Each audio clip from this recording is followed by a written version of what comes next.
Hello, everyone. Welcome to Progress Junior Golf with Content Live Golf. My name's Steve Jackson, and this is Ian Waterhouse. Hello, everybody. Hello, Steve. How are you? I'm okay. Very good. Right. Now, this podcast is all about junior golf. It's about the next generation of golfers. It's about trying to get more boys and girls playing the game of golf. This is show number 14. Wow. How 14. Many have we done? 14. 28 weeks we've been doing this, Steve. Can you believe that? 28 weeks. Fantastic, isn't it? Yeah. Now, this is the second of a three-parter. We're going to be looking at minorities in junior golf. Last time we chatted about disabled junior golfers. Next time it's going to be girls golfers. Today, we're going to be looking at ethnic minorities in junior golf. So we've got interviews with PGA professional Trey Niven. He's done some work with black British golfers. And we're also here from ladies European Tour professional Talia Martin. She competes against several top Asian golfers on tour. Also, her mum is Indonesian as well. So her experiences of playing in different countries and things like that. Also joining us live as well on the podcast will be Kai Williams. He was named the 2022 Young Ambassador of the Year at the England Golf Awards recently. So it'd be great to get Kai on to get his thoughts on various. A young man I know well as well, Steve, from last year's English Amateur Champs. Absolutely, we might have a sneaky photo of him too when he was a young lad as well later on. But we don't want to embarrass him too much. But there you go. Right now, first things first. So let's cover the latest golf news then, because we've got a fair bit to go through. Let's start with the big competitions. As we well know, if you're not aware of this, the Open Championship is going to be taking place in a few weeks' time. 150th Open Championship. You might have heard that, yes. up at the old course at St Andrews. Now, there's been some big qualifying events to play in this, and as you can imagine, there's been some junior players who've had the opportunity to try and qualify. One of those qualifiers was the Amateur Championship, the RNA Amateur Championship, and it was won by a 17-year-old. It was played at Royal Islington St Anne's and also St Anne's Old Links, and South African Aldrich Potgier, 17 years old, became the second youngest ever winner of it. Wow. He beat England's Sam Bairstow 3-2 in the final. So well done to him. The previous youngest actually was 16 years old, believe it or not, and that was Italy's Matteo Manassero, who also went on to win on the European Tour. So let's hope he won the BMW PGA at Wentworth. Did Matteo Manassero? I was there that day when he won. He did also. I also won when he won his first event as well on the tour, because he beat one of my mates. I wasn't happy. Actually, story about Manassero, because I was with him last year at the British Challenge on the Challenge Tour. We followed his group down the stretch at Belfry when it was Hugo Leon won. So at the other end of the scale, because Hugo is about the same age as me, which is early to mid to 37. Now, I also mentioned Sam Bairstow there. He lost in the final. So in theory, he missed his opportunity to actually play in the Open Championship. Well, he didn't, because he then went and played it at final qualifier, ironically enough, once again at St Anne's Old Links, and he only went and won it. So credit to him for actually getting back on the horse and going out there and winning it. So he'll be playing in the Open Championship as well. Now, another qualifier, European Amateur Championship. This took place at El Sella in Spain. It was won by Filippo Sella from Italy. So he qualifies also for the Open Championship as well. Scottish teenager Callum Scott from Nen. He finished third, so just missed out. He also then went on to final qualifying as well. And once again, he just missed out again as well. So he finished seventh there in final qualifying at Fairmont St Andrews. He was actually third after the first round. So close to getting in those top four. Another amateur, though, did make it through. That was Barclay Brown from Hallamshire. He qualified at Hollingwell. He's 21 years of age. Actually, just staying with talking about professional golf, the Challenge Tour, I don't know if you saw this story this last week or so, Czech Republic's Louis Klein made his debut on the Challenge Tour. Have a guess how old he is? 16. 12. 12. 12 years old. Clearly, I hadn't heard this story then. No, clearly, absolutely. He shot 74 and 72, so he missed the cut, but he finished 112th at Cascada Golf Resort. Now, when I say he only finished 112th, he finished level with a guy called Alfie Plant, who the following week went and won on the Challenge Tour. So obviously, good old Alfie must have learned a bit from this young 12-year-old and thought, that's how I play golf. And then the following week, he got it all right. And obviously, Alfie Plant came through the PGA Euro Pro ranks as well. Absolutely, and someone who's done well in the Open Championship previously as well. So, and I do think he actually is playing the Open Championship on the back of that win as well. So well done. Hang on, Steve. He's 12 years old, played the Challenge Tour, shot 74, 72. That is insane, isn't it? That's insane. So there's a talent there. 12 years old. Absolutely. So well done to him there. So one to watch out for in the future. Women's Amateur Championship, another massive competition. Once again, big qualifier to play in some massive competitions this year and also later this year as well. Another teenager won that one, Jess Baker from Gosford Park, a 19-year-old. So came through stroke play qualifying, then lots of knockout rounds. Eventually won the final 3 and 2 against Swedish golfer Louise Rydquist.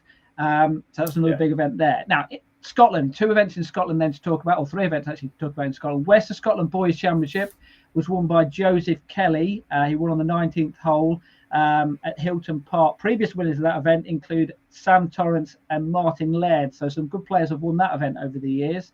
Other side of the country, East of Scotland Open, Lachlan Reynolds. He won at London by 3 shots. Now, we're talking about junior golf here. So he was actually a teenager up until the day before the event. So he actually celebrated his 20th birthday. The following day, he went out and he shot 71, 75 on the first day, and then 66, and then 70 to win it. So well done to him. Definitely juniors, though, these two. The Junior Tour of Scotland, they had their latest event at Rowland Castle. Boys winner was Harry Bent from Gullen. Girls winner was Louisa Gibson from Irvine Golf Club. Now, back down in England then.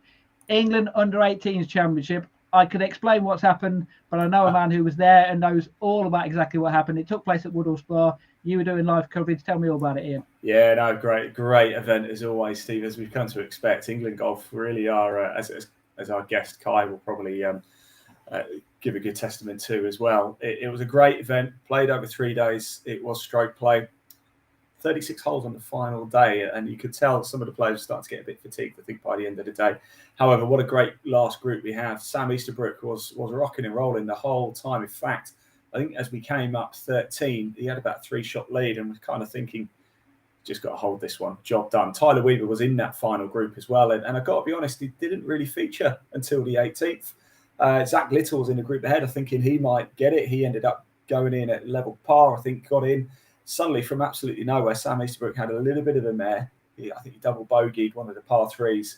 Tyler Weaver just found himself in position and ended up winning. It was absolutely fantastic. It really, really was. I think it was it 2 under at the end or 1 under? 2 under, yeah. So 2 under. Yeah, so I've got his scores here: 70, 69, 76, and then the final round 71. So yeah, he finished on 2 under, the only player under par. In the end, he won by 2 shots, which sounds like a comfortable win. But like you were saying there, it was touch and go for a long period. It literally wasn't until sort of the end of the 17th really that we thought, oh, hang on, he's now got the advantage, because it was, I've got to be honest, it was Easterbrook all day long. It really, really was. Mackenzie Lewis 5 under par round 1. He led the day after round 1. Easterbrook 7 under at the end of day 2, and he led the way by about 2. I think it was 6 under at the end of round 3. And Weaver was about 2 or 3 under, so he was a little bit off, and then he just stayed in. He just played a solid round of golf, didn't make many mistakes, and Easterbrook was up and down, up and down. I mean, he played really well throughout the course of the tournament, but yeah, Tyler Weaver took it at the end, and he'll be delighted with that. A couple of names we also need to mention there, because Zach Little, as you mentioned there, Sam Easterbrook, joint second as well was Alex Maxwell from Royal Fremantle. So 3 of them finished tied second. And Sophia Fulbrook from the Melbourne Golf Club. She was the top girl player in the competition. She finished on 4 over par, 74, 69, excellent second round there. 76, 73 to finish. So well done to all those players. And that for Sophia as well, by the way, earns her a start on the Ladies European Tour. So pretty good going. So well done to her. So good luck in that. Right, staying in English schools competition. This took place at the Gog McGog. The boys winner, player we know very well as well, Jake Soden from the Oaks Golf Club. 72-71 he shot, won by 2 strokes. And the girls winner was Chloe Tarboard from Royal Norwich. A couple of rounds of 72 won by a single stroke there. Moving to Wales then, the Welsh Ping Junior Tour. They have their latest event, the fourth event, which took place at Garnham Park. So they have under 8s, under 10s, under 12s, and under 14s category. Three of the winners, Harry Smith, Thomas McLean, and Johnny Bates. But my favourite name has to be the under 8s winner, and his name was Bobby Jones. What a name that is. Yeah, and that's an under 8-year-old, that is. So congratulations to him. He plays his golf out at Niven Golf Club. Over the channel then, Munster Under 18s Boys Open Championship, won by Jack Murphy. Shot 74 in the first round. This was at Clonmel Golf Club.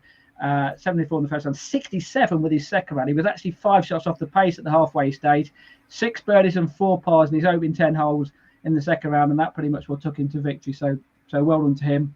We also have to mention as well a competition close to our hearts, the Faraday Series. They've changed the date for their Ireland competition. That is now taking place in August. It was supposed to be taking place next week, so they've moved it back to avoid clashes with other competitions over in Ireland as well.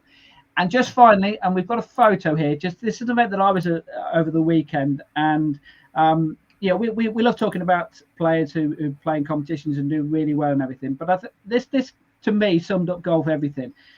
The young lad at the front there, played really well, but the lad at the back there, getting a big hug off his dad. Now we've done a podcast on parenting, and we've been a little bit critical and things like that about parents getting a little bit too involved. This was an opportunity whereby the parents did their job perfectly, because this lad was having an absolute mare. It was only over 9 holes that he played in this competition. I won't name any names for obvious reasons, but he only finished with 1 point. But his dad gave him a massive hug there on the 8th hole, and I thought that summed everything up. There are times where as a parent, you don't want your kid to have a bit of a meltdown there, and he was there to give him a hug. And like I say, credit to him, he didn't NR, he still handed in his scorecard, and he still finished his round of golf. So well done to him. And I was taking photos of the entire day, but that was my overriding memory of the entire day of that moment there. And I'm kind of glad I got it, even though I didn't mean to get it on camera. I'm kind of glad I did, in the sense of that's what junior golf is to me. That's I think a lot of pros could learn from that as well. How many pros, just when it's not going away, just chuck it in and walk off? Absolutely. Yes, yeah, but credit to him there. So, right, that's the junior golf news. We've tried to whip through it as quick as we possibly can, because we've got a lot to cover in this podcast, and it is a really important one, this one, because it's we're talking about ethnic diversity in junior golf. So we've got interviews with Trey Niven, who's done some work with British black golfers. We've also got Ladies European Tour professional Talia Martin, who plays against some of the top Asian golfers out there on the tour. Let's bring in our special guest, though, our live guest. That's Kai Williams. So let's bring in Kai. We'll have a chat with him, and then we'll move on to some of the pre-recorded interviews there. How we doing, Kai? The reception's not great, so let's try and keep this as best we can here. But are you okay? Yeah, I'm doing perfectly fine. I'm doing absolutely perfect. Thank you very much for asking. Happy to be We here. can hear you loud and clear, Kai. That's all that really matters. And it's good to see you again. You remember, good to see you again. Leeds last year. Absolutely. After the amateur championship? It was. That was loads of fun. Did the Instagram takeover. Now, one thing we have to mention is we have already said it already. Young Ambassador of the Year award. That was I think it was back in March that you won this award. We've got a bit of a photo, I think, from the night there. Actually, the first thing I have to say is what a fantastic photo that is of you. I mean, who took that photo? Please tell me, because I'd love to have a chat with them. Oh, is that my mother? Was that? No, it was me. Thank you very much. That was you. That is a great photo. I was going to say, Kai, looks a bit out of focus to me. Looks a bit Tiger Woods-esque there, Kai. Looks like Tiger Woods there, don't you? Look at that. Absolutely. Well, no, but just tell us just how it felt on that night there, when the fact that you were nominated, but also to win the award as well. Just tell us all about it. It was absolutely brilliant. The whole build up was actually really exciting. Like the whole getting ready, the whole waiting and everything. I was actually kind of glad I was the first one to be given the prize. If I was one of the last, I wouldn't be able to handle it, I don't think. But it was it was almost like a reassurance that what I was doing was having some kind of meaning, if that makes sense. Which as a lot of what I do is volunteering, and as a junior, it's good to get the recognition, and it's amazing that to be told that I've reached all these people and I've actually made some kind of difference, enough difference for award about it, and it was just I was really proud of myself, to be fair, and like thankful for everyone who thought that what I was doing was important enough to be recognized in that kind of way. And yeah, it was amazing. Happy, really happy. Good, and thoroughly deserved as well. So well done on winning the award. Right, look, like I say, we've got a lot to cover here. So we're gonna hear from some of the people, and then we'll get your thoughts on, because there's going to be things which are going to be brought up here, which I'm sure you're going to have, personal experiences on of things that you may have gone through during, your short career, if you like, or already in the golf industry.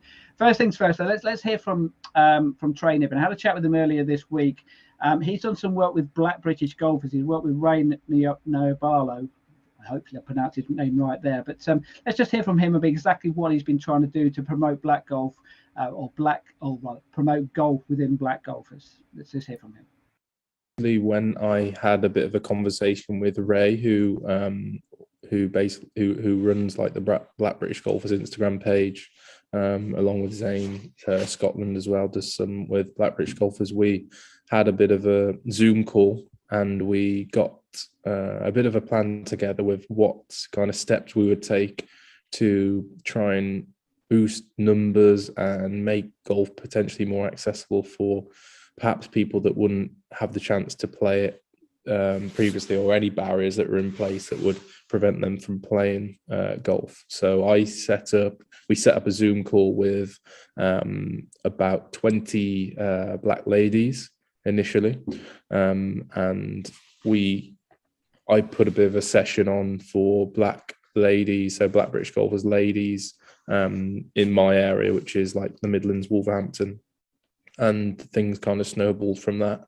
We started to get two golfers initially, or two ladies initially, that hadn't played golf before, and now we've built that into something where there's around 10 to 12 ladies each session, and these are golf coaching sessions in a kind of a social environment. So these work, that's kind of how things started for me, boosting numbers and getting people into the game initially with ladies, and now the future kind of holds this to men, juniors, and everybody from that background now. And what challenges do you face trying to do that? What are the things which you thought, we need to target this first of all to even start the process? Yeah, so challenges really was just getting people comfortable with visiting a golf facility, because a golf club, like we know, it can be daunting if you've never perhaps been to one before. So the facility that I coach at, I'm here now actually, is Three Hammers Golf Academy. It's quite central to Wolverhampton, like the city. So you get people from all backgrounds visiting the facility and the complex. And the next steps and the challenges from that was letting people know that we are here, that people can come here to play golf and to practice and to have a drink, have some food. So I guess the challenges were actually making people comfortable with visiting a golf club, and initially just dispelling some myths that they had about golf clubs and how they couldn't access a golf facility. And what were those myths? What were the perceptions which people had with golf clubs? Yeah, so just the general ones like clothing.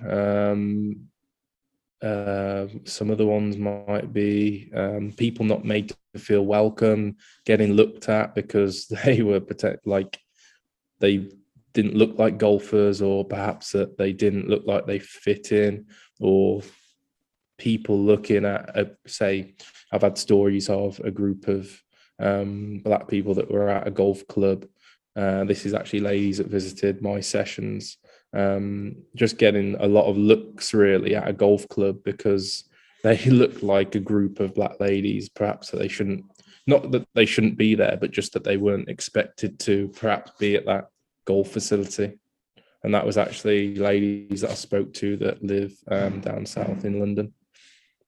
And obviously that's ladies golfers and men golfers as well. How difficult is it for juniors in particular? Because they, if you like, you would hope that a man or a lady should be able to speak up for themselves. But when it's a junior, they might feel that added intimidation of being young as well. How difficult is it for them? 100%. Yeah, it's completely different kettle of fish there, because a junior golfer doesn't necessarily wouldn't have the confidence to say anything, or to actually realize that something that potentially was said was put across in a kind of racial context or racial manner about how they look. So, for example, some things that I've had is almost like passive racism as a kid was, and I guess there's loads of people that experience it, is I haven't experienced anything ridiculous in my junior lifetime or growing up as a golfer, but for example, comments like the next Tiger Woods and that sort of stuff. And obviously that isn't active racism, but it's like, are you saying that because I'm good at golf, or are you saying that because of the color of my skin, or because of what I look like, because of my hair, or whatever? So that's the things that junior golfers would experience even today. So that's Trey Niven obviously talking about the things he's been doing with Black British golfers there. So in your experience, Klein, I know it's a little while since you first started playing golf, but some of the things which Trey has mentioned there, was it a little intimidating when you first started playing golf? Did you have that feeling? So I started golf like really young. Like I was 4 years old, just turned 4 when I started playing golf. So at that age, you don't really care. You end up just like, it was a group of about 20, maybe 25 at the, anyway, it's really popular. So you don't really look, or you don't notice, or you don't really care what anyone is saying or looking. And I didn't notice at all until I started talking about it possibly like a year before the Sky Sports interview I did a couple of years ago. Where that's just come with age and maturity, and like eventually I started to question, like, why is it that I see very little people who look like me on the golf course? And it wasn't even a pitch until that point, if I'm being honest. It's interesting that we had a conversation, me and Ian, in the last podcast, whereby I went, and I think it's something I mentioned to you when we met up a few weeks ago, is that when we've been covering the Fowler Series, I've been taking photos, and I think I might have taken about 500, 600 photos, and I think that probably about 20 of those may have been black golfers. And is that something whereby when you were playing in these events, did you feel that in the sense that I'm so much of a minority in these positions? Absolutely. It's got to a point where whenever I see another BAME golfer, it's almost like a wow. That doesn't happen. Like that doesn't happen usually. So it's like a comfort, and the fact that I think that as a BAME golfer myself, it just shows like how not almost rare BAME golf really is in like England and stuff. The county group I've got at Bedfordshire is actually is very diverse, much more diverse than what other county groups are.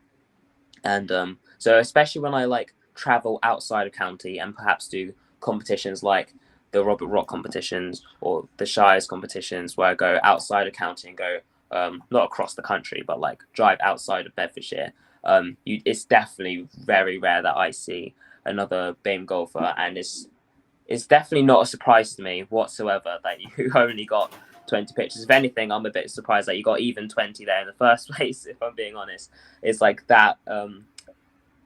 Yeah. Now we're going to hear another part of the interview with Trey. He's going to talk about some of the steps which are being taken to promote golf within ethnic minorities. Let's just hear a little bit more from Trey. Some things that we're doing right now as a community of building a bigger picture, building a huge number of golfers which are from a similar background or demographic or look similar. So they're people out in force, and it's not to say, oh, we need to be around stamping our authority that we are here, but just making people aware, getting people through the door so that the likes of people who didn't necessarily see a lot of black golfers at their golf club are now aware, and they are aware that there is black golfers and we do play golf and there is a number of them. I think once people can see that, then all of a sudden you don't get as many comments and those type of words come across. Just explain what the difference is between racism and passive racism then. Yeah, so I suppose racism is when somebody kind of deeply means that, I'm not sure if you agree, if somebody's being, whether that's not, doesn't have to be black, or could be absolutely anything, whether that's, could be absolutely anything, but it's whether, for me, it's if somebody completely means that in that context. But I suppose passive is somebody trying to almost shrug it off as if it's, they've still identified you as that that color or that shape or size or whatever, but they're trying to put it off in a joke context and not. It's quite a hard one to explain. So the next Tiger Woods thing, that's like somebody giving you a bump on the shoulder and shrugging it off as a joke when they did mean it in a context, because they've seen me as a black golfer and put two and two together. But then I suppose sole racism could be somebody actually coming at me and saying something which is a little bit worse, a bit more offensive. So I'd say advice is, yeah, I don't know. I suppose confront them if you've got the confidence to do so, and just say, how do you mean that? Why are you saying that? Are you saying that because I'm black, or are you saying that because I'm very good at golf and I'm like Tiger Woods? Actually ask them, and then they'll stop and think about that. They won't be joking and laughing about that. Actually, there's a chap I met recently called Otis Graham, and he's doing some stuff with raying black British golfers. And he said exactly a very similar thing. Look that person in the eye and just ask them if they meant that in that context, or did they mean it in another way. So put the ball in their shoes. You can sit back and say, oh no, it doesn't matter, I don't mind, I don't get offended, but put that in their shoes. Did they mean it in that context, or did they not mean it in that context? And then they can stop and think about that. And maybe next time they come to say that, they'd stop and think twice about saying something like that. And you know, as a coach, the importance of language and the way that you talk to people and the way that you get the message across. You say about talking to someone and trying to explain it to them, and you use the word confrontation, and that can come across as if it can go the wrong way, can't it? So you have to be a little bit careful about, and in particular, the reputation, if you like, of black people, and that can be difficult, can't it? Yeah, it's not confrontational in an aggressive manner at all, but it's just putting the ball in their court and just asking them. It doesn't have to be aggressive, doesn't have to come across as, oh God, this guy's a bit touchy or whatever, but just a simple, nice smile and question to them. And it's all of a sudden the ball's in their court and they can ask themselves the question rather than you asking them the question.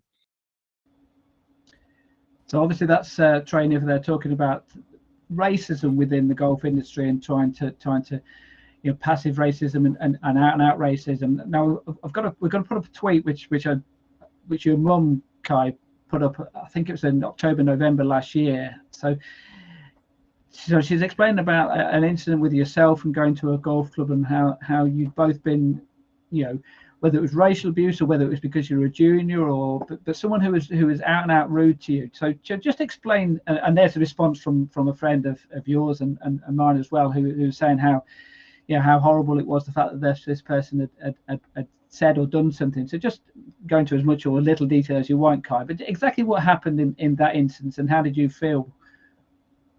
So yeah, I was just playing a practice round at a local club which has a par 3 course, and I was just practicing my shot and everything to improve and stuff.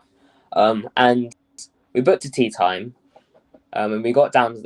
It was our tee time. We were at the correct time, correct place, and everything. And we had nobody booked in before us. We had nobody booked in behind us. It was just me and my mum just about to tee off on the golf club, when this man came from down the hill, and even though we had teed off, or he didn't even know that we were correct, we were in the correct tee time, the correct spot, and he was just saying how can you, I think he said something like can you tell him, and then gestured towards me, can you tell him to hurry up because he's keeping people up. And me and my mum looked at each other, and we looked up the hill and we looked in front, we saw no one but him. And then we knew this was our tee time. And it was almost like there was no need to make a comment like that. I wasn't being slow. I wasn't late to my tea time. I wasn't early to my tea time. I wasn't interrupting his game. I didn't even walk off to even walk slowly back for him to say anything like that. So it was almost like, and it just made me feel, I don't really know how it made me feel. It was confusion at first. It was genuine confusion. Like, I had no idea why he would have to say something, why he'd feel he had to say something like that. And then obviously the doubts come into mind, like, oh, well, maybe that's why he said it. And then it was just a very, some would say, like, I think personally it was something to do with my race, or maybe it's because I was a junior, or maybe it's because my mum was there. I have no idea, but he was just very rude for like a very odd situation where there was no need to be rude for any reason whatsoever. And it was just, yeah. Obviously, that wasn't your home club, but it was. No. Was that an isolated incident? Was that something? Is that the reason why it took you by surprise? The fact that it had never happened before, or do you get, as Trey mentioned there, the passive racism whereby people say things which they not think that they're being racist, but are? Yeah, absolutely. That is the first situation of like a black minority golfer where I felt like someone has said something purely because I was a junior or maybe because I was black.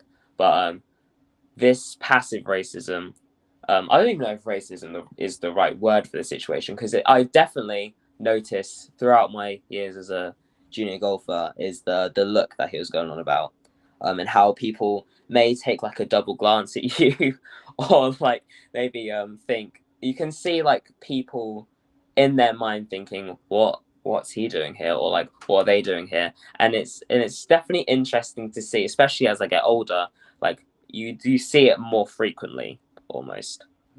And also, I mean, you mentioned earlier about the fact that when you were younger, perhaps that naivety of you didn't realise that it was there. Now you're growing a little bit more mature, is the fact that it is becoming more noticeable. Is that a fair comment? That is definitely a fair comment. I mean, at 4 years old, I probably barely didn't even know what racism was to begin with, if anything. But as I've grown older, as I've matured, as I've learned more about like the world and the way things were, I've just noticed it more than what I would have done at like really young ages. Now, we've got an interview with Talia Martin. We're going to have an extended interview with her a little bit later about talking her time on tour. But while she's been on tour, her mum is from Indonesian background, has also experienced something herself. Now, she hasn't, but her mum has. Let's just hear what she had to say about the incident, which was quite similar to what your mum and you went through. I never come across anything negative. It's all been really positive on my personal experience. Sometimes my mother, on the other hand, caddying for me, she had a few little experiences where she wasn't comfortable in certain situations.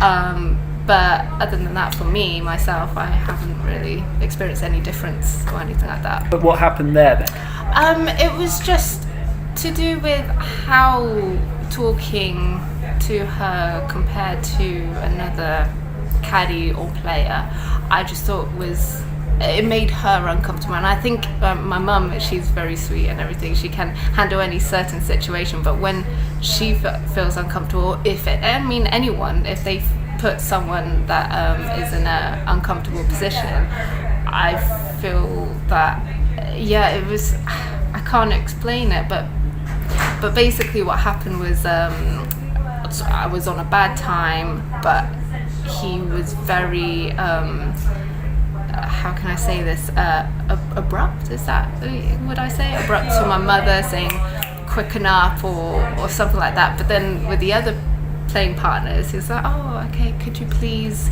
saying please, having manners, but snapping fingers and like treating her like she's a dog, like come on. It's just a little bit disrespectful personally, I think, and especially as a mother and stuff like that. But it was just treated a little bit differently, a little bit. Do you think that was she the only woman caddy? Do you think that was part of it as well? So it was more race than sex than you think then, possibly? I think so, and my mum felt that way. So very similar story there, Kai, about what you went through with your mum. I was intrigued to find out as well, because you've got a younger sister who, in the time that I've seen you playing golf, she really didn't play golf, but she started playing now, and now you're a little bit more mature. You kind of like looking out for her and thinking, is she going to face some of the issues which which you and your mum faced at that time last year? Absolutely, it's definitely something that you think about, but it's something that you always think about, like in the world itself. Honestly, when you are a BAME person in our world, you have to think about this sort of stuff. And and especially since my younger sister is a BAME girl golfer as well, I definitely think that she is going to come across situations similar to this. And I'm glad that she's young enough now that she won't notice them until a bit later, where she could possibly understand them a bit more. But she is still definitely enjoying it in this moment in time. Definitely enjoying golf, playing around with me today, actually, before I got here. So yeah. Good. Now, okay, so actually just widen it a little bit. You mentioned there about it's in the world. Just this week, I don't know how much other sports you follow, but you would have seen the story about Lewis Hamilton, about the comments made about him last year, about racist comments about him. You would have seen possibly the story about a rugby union international who's come out and said that there was racism throughout his career. You would have seen the story with the cricket, with the Yorkshire team, about similar things there. It's not a golf just thing, is it? It's all a sport as well. And in some respects, is that quite sad, the fact that it doesn't seem as if it's moving on? No, yeah, it is very, very sad to see that it isn't just a golf thing, and it's definitely disheartening to see in other sports, especially in a professional sense. It's just it seems like a big step back in society as a whole, in the world as a whole, and definitely it's disheartening to watch, if anything. Yeah. Okay, well, we're going to move on to other things as well, and try if you like, try and find some positives to try and think of that. What do you want to do in your career? Would you like to become a professional golfer? Is that one of the things which you're considering, or staying within the golf industry in some way? Yeah, I don't think I'm planning on more going into the journalism sort of side of golf than the professional side, if anything. Definitely. You're after my job, are you?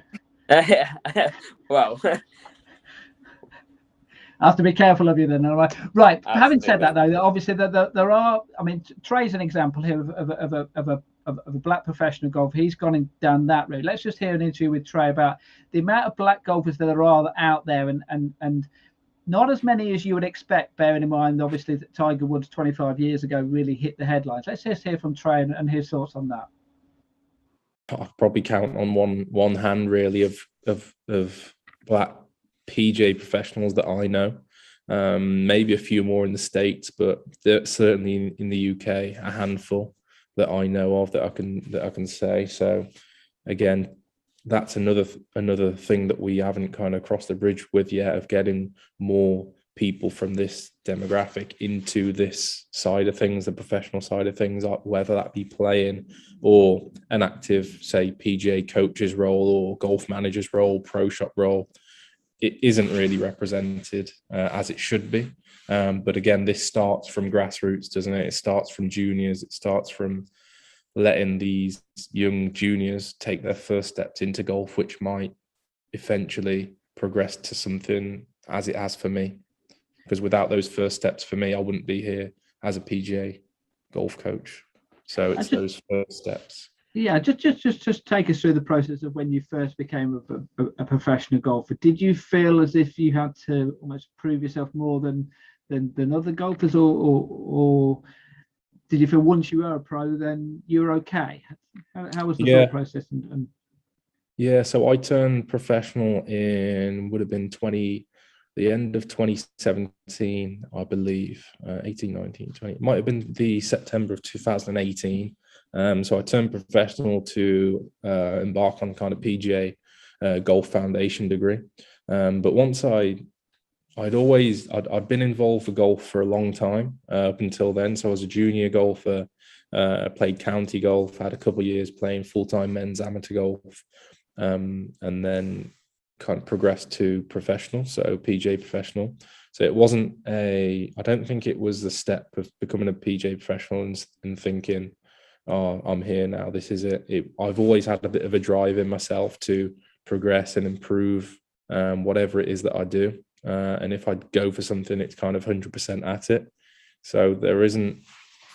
I didn't really feel that. No, I've just thought it's just another thing in this golf career, and just keep going with it, really. And did you feel when you became a professional that you needed to almost be we mentioned a role model with Tiger Woods, but do you feel as if you were a role model for those ones who may become PGA professionals? Yeah, initially I wasn't really aware up until the last 2 years of how much of an impact, for example, someone like myself could have on the likes of junior golfers in a similar kind of situation or background. But in the last 2 years, it's become more of a role that I've kind of took on to make people from that background more aware and really push people into the game from that side of things, because I know how powerful that could be, in the position of someone like myself could have on that golfer or that potential golfer, which might end up becoming a professional player or might end up just taking their first steps into golf, because it can be so powerful having that effect on somebody. So we're only really over the last year or two, I've found that not pressure as such, but that almost weight on your shoulders to help people from that background. So what would advice you would be for Kai and for other golfers who may be in similar position to Kai, whereby they want to grind out a career in the golf industry? What would your advice be to them? Yeah, so if that's something that you aspire to do, if that's a route that you want to go down, then I would put 100% of everything into that. Don't hold back. If you're dedicated to something and that's something that you can set your sights on and dream about, even if that's playing golf professionally, whether that's being a coach or becoming a golf club manager or anything in the golf industry, if that's what you aspire to do, then put 100% effort into that. You want to live it, you want to dream it, and just go for it, because I see it as, if I'm not working hard, somebody else will, and somebody else is going to take that opportunity. So yeah, Kai is in a great position. He's doing some great things. So if that's a route that he'd like to go down, then absolutely smash it, grab it with two hands, and don't look back. So that's Trey Niven there talking. Some nice comments saying about you there as well, Kai. He's obviously well aware of what you've been doing. So just to explain exactly, you are a young ambassador for the Golf Foundation, for England Golf? Sometimes I get a little bit confused. What exactly is the role that you've got?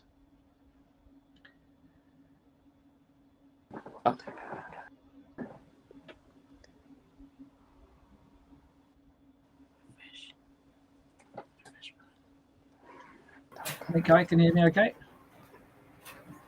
Oh yeah, I can hear you now. Right. Oh, there he is. Good man. I'll drop back out and let you guys go. Okay. So what's your role within the England Golf as a young ambassador? What exactly does that entail? So yeah, being an ambassador basically means that we go to we basically promote juniors as a whole to clubs to maybe change the perception of junior golf in itself, because we're seen as almost immature and probably shouldn't be on the golf course. We try to change that kind of perspective, whilst also encouraging juniors around in England who perhaps haven't even had an opportunity, haven't even thought about trying golf out and attempting to get them into golf as that as well, and basically to promote golf as a whole to juniors and everything. And I think you kind of half alluded to it earlier, is the fact that when you first really started doing this, you didn't see yourself as being a black golfer, if you like. But has that become more now part of what you more want to go down the line of trying to promote that side of the junior golf? Yeah, I've definitely seen it become a big role as being part of a young ambassador. For example, I did the Sky Sports interview. I've done presentations about diversity in golf to the Golf Foundation board members. And it's definitely become sort of something that it's because of my passion about it more than anything else. It's my passion of inclusivity of golf as a whole, and that's why I've really put myself forward in situations where I can talk about being in golf, like in many situations. And obviously, you've got friends who, I mean, for example, I remember Dylan Bassey as well, who's a good friend of yours from your home club as well. So you've got players from, and he's from an Asian background as well. So it's not just black golfers. You can obviously look at it from different ethnic minorities, can't you? Yeah, exactly. That's why the word BAME is going around a lot, because it is black minority ethnics that I like, be passionate about getting diversity in. Bedfordshire County is very rich in like BAME golfers, very, very, like more than I think I've said it earlier in the podcast. Very, very, a lot of BAME golfers are in the Bedford County, which is amazing to see. And it's like it's really nice to see like how diverse our team is at Bedfordshire County compared to like maybe other counties. And it's almost like when it is rare to see BAME golfers, it's almost like it makes you so proud to see when a BAME golfer succeeds, because it's almost anyone BAME in the golfing industry succeed, because it's almost like really special, if you know what I mean. Yeah, absolutely. Right, we're just going to hear another part of the interview then from Talia Martin. Actually, Trey Niven is also going to comment as well, because he's heard the interview as well. So we were talking in particular about the high proportion of Asian golfers which are in ladies golf as opposed to the men's side of it. So this is what Talia had to say about that. Women's golf in Asia is like men's golf in Europe, so they won't have many men's clothing line in pro shops. It's all women's, so it's completely backwards. And I think it's not backwards, but I mean it's quite flip the other way around. Yeah, flip the other way around, and it's quite cool to see. And I think having more Asia people on the LPGA tour giving more enlightenment onto the Asian culture, and seeing that they're not always so strict, they're very fun, because they always have that I think how can I say this, where they think the lifestyle is very strict and they have to work. But no, they're a lot of fun, and it's quite cool to see them being themselves on TV, to show that in Asia there's loads of different things than just working hard and everything like that. They're quite chilled. If you look at like the Asian kind of upbringing, they're all always say there's a lot of numbers in that sport from a young age, isn't there? And if you contrast that to the UK, I mean, if you I don't know how many golf classes there are in school curricula from a young age, but for me, it's looking at the grassroots. Where do their golfing lives begin? Is it at school? Is it when they're 13? Is it when they're 18? If you can get them younger and actually just give them a golf club in their hands and have that initial session, that first contact, that first try of golf, then all of a sudden that person has an opportunity to play. They might enjoy it. They might take it up again in the future if they enjoy it. If they don't, then that's fine, but at least you've given that person the opportunity. So I think it does come down to, I don't know if there's any figures out there of how golf is in the lives of young Asian golfers, for example, or young Asian children, as opposed to in the UK, for example. There's obviously juniors watching this, and you've gone through the route where you've gone through amateur golf and you've gone into the professional game. Was that something which inspired you to see that the fact that there were people out there who could go on and do 100%. It? 100%. And I think this is why I joined the LET, because I'm seeing there's a lot more Asian sides coming through, just from everywhere, really. Like even from North Korea to South Korea. I met loads of people from Asia on the LET, and it's one of the reasons why I joined, because as well, like, it's nice that I can be a part of that, and meet so many different people from everywhere. That's the main thing. That's what I think is brilliant about the tour. You meet everyone from everywhere. So yeah. Just clarify something though. Obviously, you were born outside the UK, but you basically you lived your life in the UK, and do you see yourself as being a British Asian, or do you see yourself as being British, or I don't know. I think I see myself as British, purely because I feel like I lived my whole life here. My dad is British as well, and my mum's got her British citizen as well, and she's proud to be a British citizen as well. And I would class myself as British because I only go to Indonesia now for holidays, so it's more holidays than living. So yeah. All right. Any advice for any junior golfer then out there who may be thinking along the lines of taking up the game? I'm talking about an Asian golfer thinking on the lines of taking up golf. What would your advice be to them? I would say, don't change who you are, just be yourself and just enjoy yourself out there, and just think about all the travels, all the people that you can meet, and it's a friendly environment, so I don't there's not really much to say because everyone's so welcoming anyway. So even just being a part of any county or any golf organisation, they're very welcoming. So, and if you ever have any worries or doubts, everyone's quite supportive, so you can go to the organisers or head pros, etc. So I feel that just be yourself and enjoy the moments. So we might have lost Kai on the line now. Unfortunately, the telephone line's gone down there. But that was Talia Martin and also Trey Niven talking about the Asian golfers and the different things that they've gone through, and the amount of Asian golfers in particular in ladies golf. Hopefully we'll get Kai back. Let's just actually cut straight to, if you don't mind, Ian, we'll cut straight to an interview which we've got with Trey, which he talks about some of the traditions within golf which may hold back the development of ethnic minorities, and give some advice about how we can avoid those barriers. So let's just hear from Trey, and hopefully we'll get Kai back in a little while. Yeah, fantastic. Just to let you know, we'll hear from Trey. We do have Kai back, so I'll bring him straight back in after. Okay. So many golf clubs that are stuck with like dress codes and you can't wear your hat backwards, you can't wear a hoodie, you can't do this or that. There's so many rules and restrictions that people will just push golf to one side because they feel that if they did go there, they're going to get moaned at, or they're going to get looked at differently because they aren't, for example, dressed the same or looking appropriate to play that sport. Whereas, for example, having facilities, for example, I'm going to plug the Three Hammers again, where I am now. There's no dress code. You can come wearing whatever you like. You can play the golf course with wearing whatever you like. That is appealing to the younger generation, even juniors.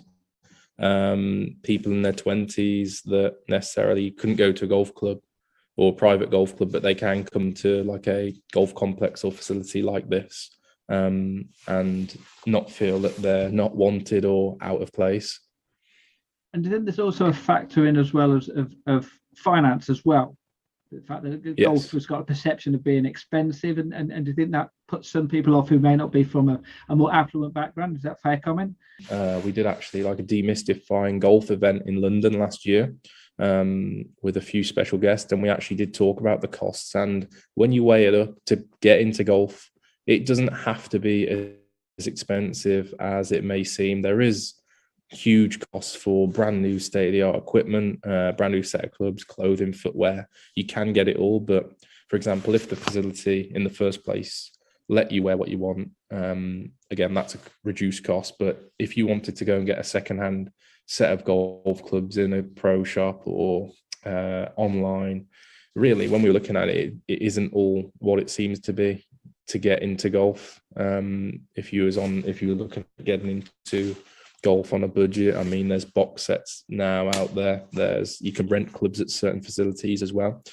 So it can be a factor, but I guess right now, when we've actually weighed it up, it doesn't have to be a factor. If there's a black golfer watching this, a young black golfer watching this, whether it's a boy or a girl, what would your advice be to them of the next step of how to get into the sport? Yeah, so if there's some black golfers or junior black golfers that have tried the game, maybe the next steps would be to get in with as a group of juniors. So test yourselves amongst others, amongst peers, enjoy it for one, because if you're not enjoying it, then perhaps it could be coach, it could be absolutely anything, but you have to enjoy it. You have to enjoy what you do.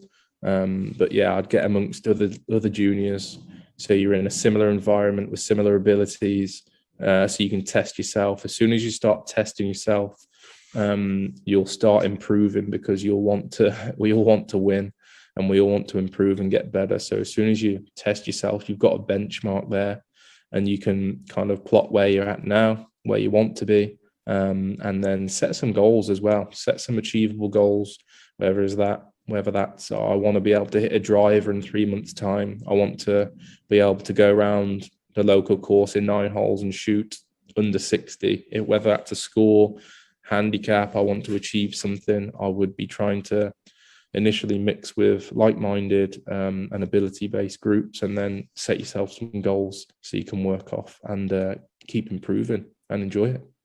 And just finally, then, advice as well for a golf club. Then, if they feel, particularly in an area, let's say you mentioned Wolverhampton and Birmingham area. I'm originally born in Leicester. It's obviously a very big Asian population. Same with somewhere like Bradford. If there's a golf club in those particular areas whereby they perhaps don't have as many ethnic minority players at their club, what would your advice be to them to try and get more in?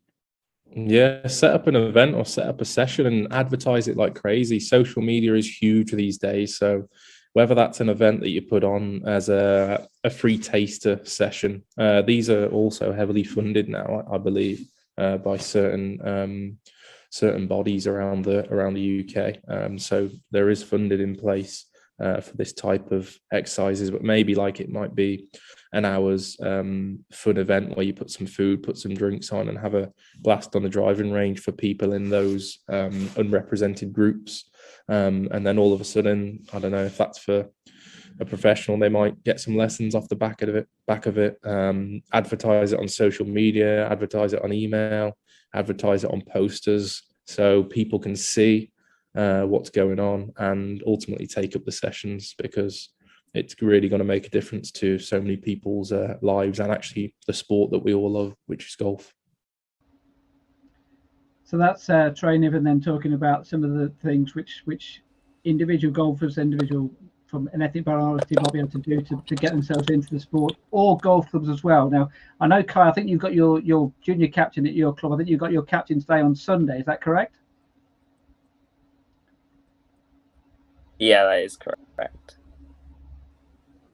Yeah. And what are you doing then for your captain's day? I think so. Yeah, it's just a staple food competition around my club. We've got some nearest the pins, some longest strides. We've got a raffle at the end. Got a barbecue where everyone can just socialise a bit after, like have a laugh as a group. It should be a really fun day. And obviously, you'll work with the Golf Foundation, as you mentioned earlier, as well, trying to promote. What would your advice be? You've heard obviously some advice there from Trey. What would your advice be to a golf club who may be watching this about how, as a junior yourself, if they came to you, what would your advice be to them? Definitely utilize social media more than what clubs are doing at the moment.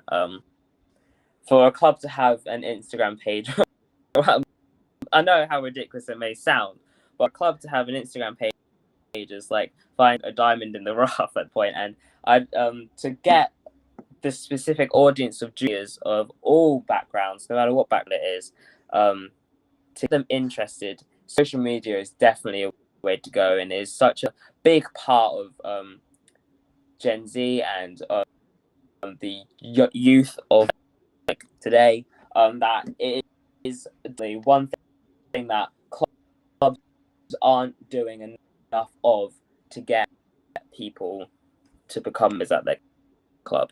And it's just a really shame, because it is definitely a tool that can be used to the golf that they're doing at the club. Really just a quick post to say, oh, this is who's won this competition, very well done to this person, and allows people to see what fun golf, and it also gives them like a sort of feel of what golf could be if you're a member of the club. And it's just a shame the clubs aren't doing more of it. And also, it's not just one social media as well, because there are some social medias out there. So, for example, Facebook. I was talking to a parent the other day, and he was saying that his son turned around to him and said, "That's old school, that social media." So it's keeping up with the social media as well, which old fuddy-duddies like me, it's when once we just get what used to one, suddenly that's too late. We moved on to another one. So you need to be able to do that to us teachers.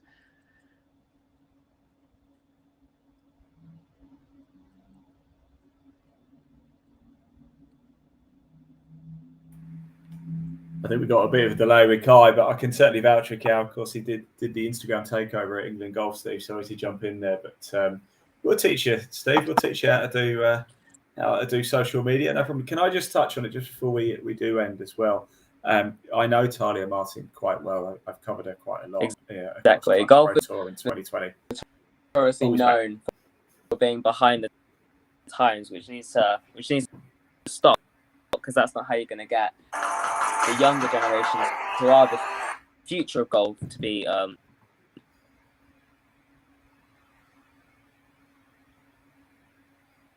think he's frozen again. I think we're losing Kai a little bit. No, sorry, Kai. I'm just going to pop you out for a second there. Look, he's talking about the future there, isn't he? The future generations. And do you know what, Steve? You touched on something that sort of resonated a little bit. It's 25 years since Tiger burst onto the scene, isn't it?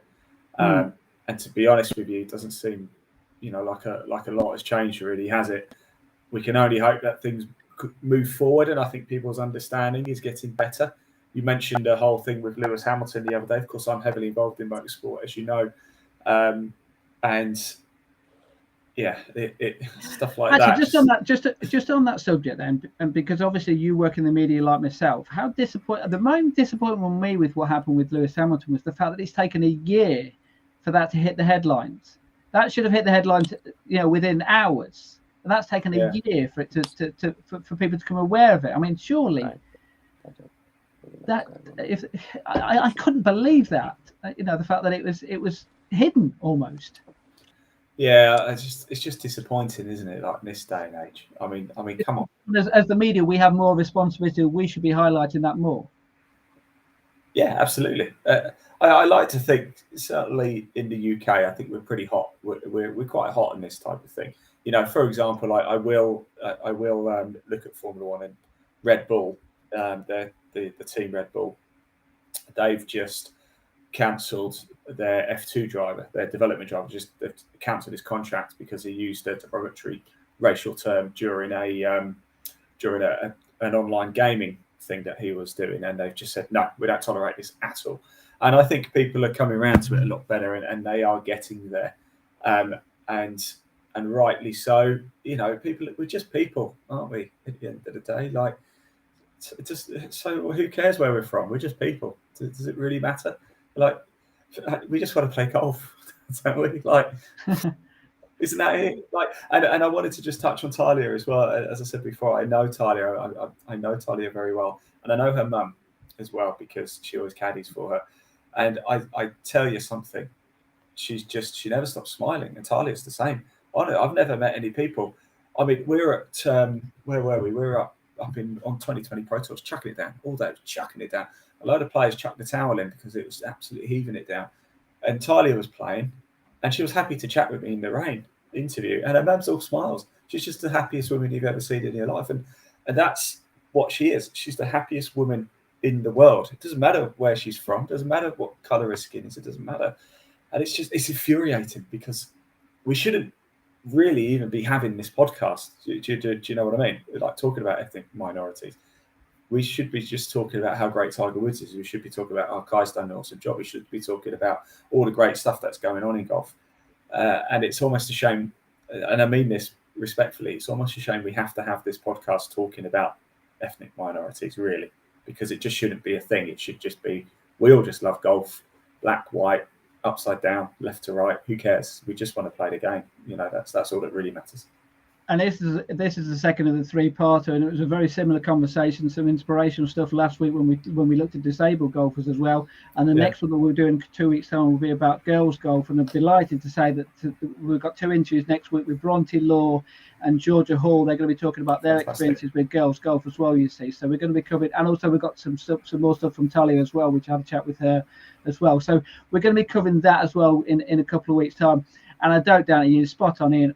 Some of the subjects, some of the similar topics are going to crop up within that as well, in the sense that we're going to be talking about girls don't have the same rights as men as far as golf is concerned. And that shouldn't be the case. But unfortunately, well, as we all know with the pro game, you have multimillionaires playing in one tour, whereas you have the ladies professionals who are struggling to even trying to get by, kind of thing. So anyway, that's for another podcast. That's for another day. So we just have to say thanks then. Thanks for Kai for coming on. Thank you, Kai. We'll send him a few quid to sort out his internet connection, and we'll see if we can get someone around there to sort that out for him. Also, massive thanks as well to Trey Niven as well for doing an interview as well, and Talia Martin as well. Like I say, massive podcast as well coming up in a couple of weeks' time. Really hope you enjoyed this one this evening. We've got more to come. As we've said each week, or each time we do one of these podcasts, if anyone's got any ideas about podcasts we should be covering as far as junior golf is concerned, we're more than happy to talk about them, more than happy to look at them. We'll find people to experts who can come up with better ideas than what we've got as far as how to improve junior golf and how to get more players playing the game. That's what we're here for, to try and get more players playing the game of golf, more juniors playing the game of golf, and we're just here to help. And if you can help us, we'll help you. Put it that way. Fantastic. Well said, Steve. Thanks very much, Ian. Hope everyone has a good evening, and we will be back in 2 weeks' time.